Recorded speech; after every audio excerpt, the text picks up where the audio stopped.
Hey everyone, welcome to episode 11 of Cool Chords. Today we're going to be taking a look at my all-time favorite Jeff Buckley song entitled So Real.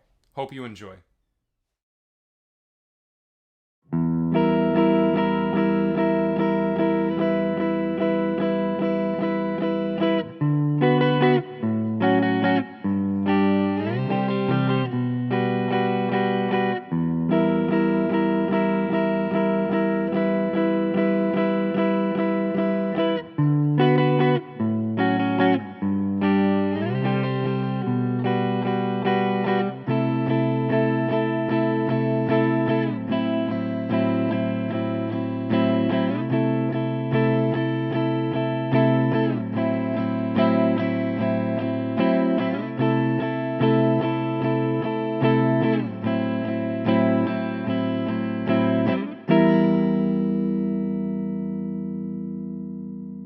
Alright, what an incredible song this is. When I first heard the Grace album, this was definitely the song that really stuck out to me. And it's kind of hard to say that there's a very clearly defined tonal center that it's based around, but I would say that it's loosely based around the key of E minor. You could view the majority of the chords in this progression through that lens. So what we're doing is we start out with an E diminished chord, which sounds weird because I just said that it was in E minor, but I'll explain what's going on. So the voicing is going to be this. You're going to put your middle finger on the G note, which is your 10th fret of the 5th string. Then you're going to skip a string, put your pointer finger on the 9th fret of the 3rd string, which is the E note. And then your pinky is going to go on the 11th fret of the 2nd string, which is B flat. So we have... And then you're going to also include the open E, which we're already playing on the 3rd string, but he doubles it with the open string. And all the strumming patterns that I'm doing over this is based off of the album version. If you watch the live version, he does a couple of like variations, but I'm just kind of, basing it off of the album version. So intervallically, we have the flat 3rd, the root, and the flatted 5th. So that note on top is what gives it the diminished sound. And we go like this. You play your open 6th string, and you want to let it ring out, and then you get 7 strums on that diminished chord. And also, you want to leave this 4th string right here, you want it to be muted. You don't want anything to come out because you're skipping over that string. So for me, the best way to do that is I just flatten my middle finger a little bit on that 10th fret. That way when I hit it, nothing comes out. So we have... Alright, and then the pinky, everything stays the same except for your pinky. Your pinky just slides up a fret to the 12th fret, and that turns it into an E minor chord, right? Because instead of having this now, we have... Right, so now all of a sudden we have this resolution to E minor. So you can almost view this little opening part as he's doing a little, diminished chord to create some tension to resolve into the E minor, which is a really cool sound. So once we get to this chord, we give it 8 strums. So this first chord is 7 strums, second chord is 8 strums. So we have... All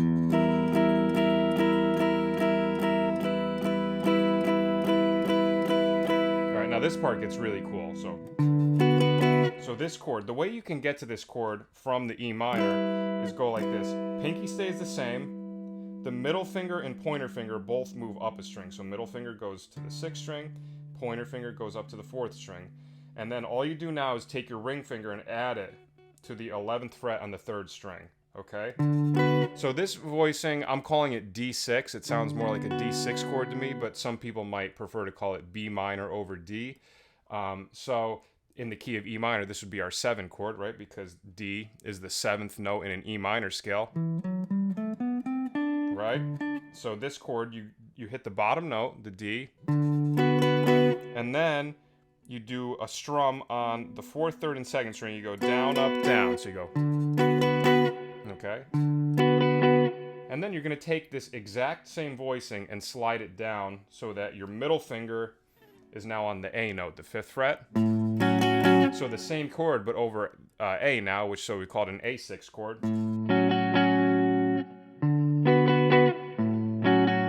Okay, and like I said, this can all be viewed through the lens of E minor. So right there, I would think of that as like the 4 chord. He's putting a 6 on it, and he's doing it major 3rd as well. You can, when you're in a minor key, you can do a major chord off of the 4 chord, or you can do minor, right? Depending on which context you want to view it through, which lens, if it's either Aeolian or Dorian.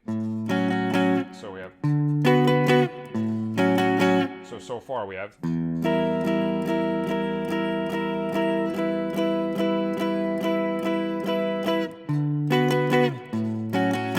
Okay, now right here, this gets a little bit weird because of the string skipping. So we're doing like a piece of a G chord, but we're leaving out a couple of strings. So I called it G5. The reason why I'm calling it G5 is because it's not a full G chord. There's no third in it. It's just the root and the fifth just stacked on top of each other. So what we're doing here, just think of it like this. Think of just a regular G chord, but the pointer finger that you would normally get on the G, instead of pressing down, flatten it across the fifth and fourth string, because you want to avoid these two strings with the next three chords that we're going to play. So you go like that. You do bottom string, and then you do the top three strings, the third, second, and first string. So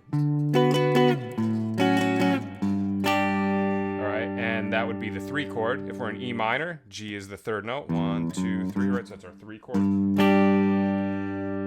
And then what we do here, we take this exact same voicing with the muted strings with our pointer finger and slide it up so that your middle ring and pinky are on the 8th fret.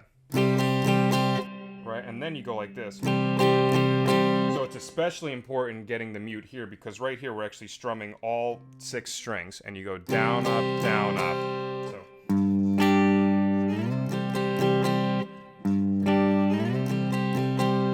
we have.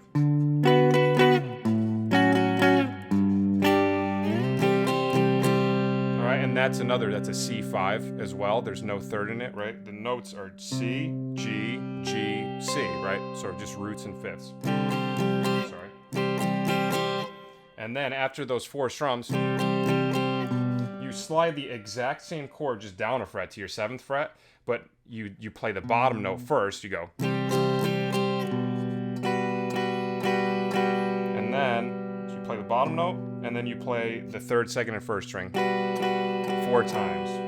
So 4 downstrokes. So really slow from this D6 chord.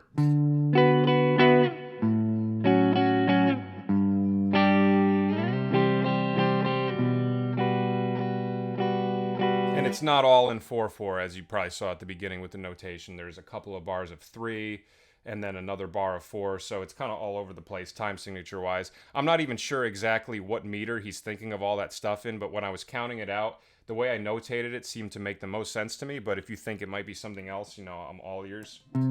So and also, by the way, this chord, right, we can call that G major 7 over B, because we have a B note, and then we have G, F sharp, B. So if I was looking at that, I would just write, especially right here, it just has like a G major 7 kind of look to me. So once again, that can be viewed as the 3 chord, but he's doing an inversion, right? He's got the B in the bottom.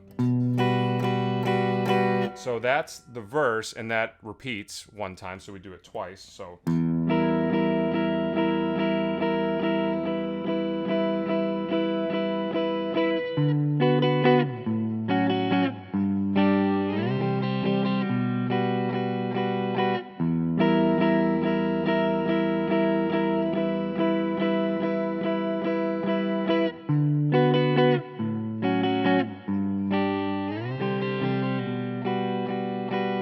and then we go to the chorus. So the chorus is just 2 chords, but they're really cool chords.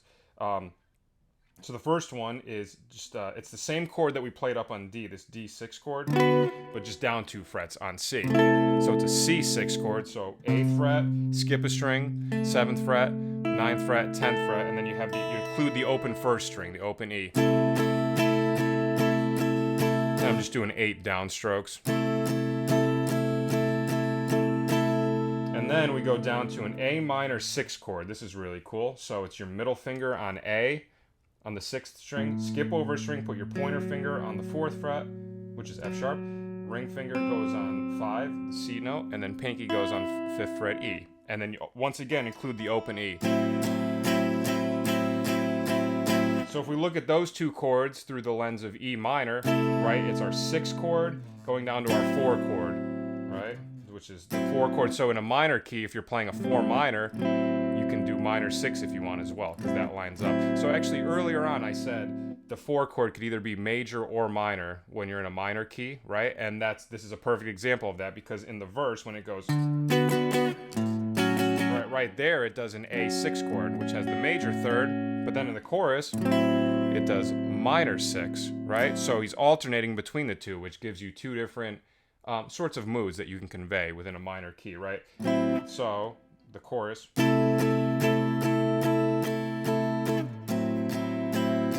go between these 3 times.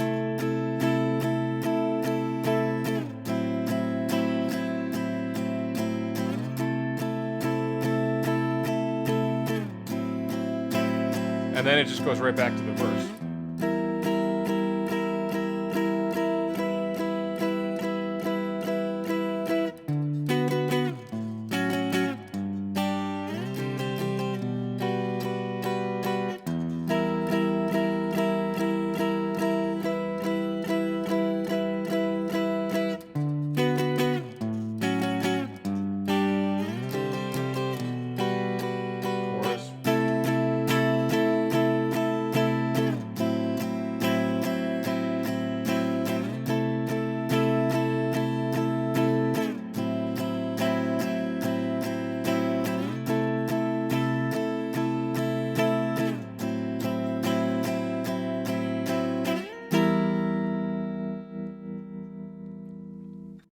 All right, so incredible progression, amazing song, and a lot of really cool things going on there between that diminished chord resolving to the regular minor chord and the use of 6 chords going throughout the verse, and then the alternating between the 4 major chord and the 4 minor when we get to the chorus. So a lot of really cool little, ideas that you can get some stuff out of. And yeah, that's it. I hope you guys enjoyed it, and I will see you at the next video. Thanks for watching.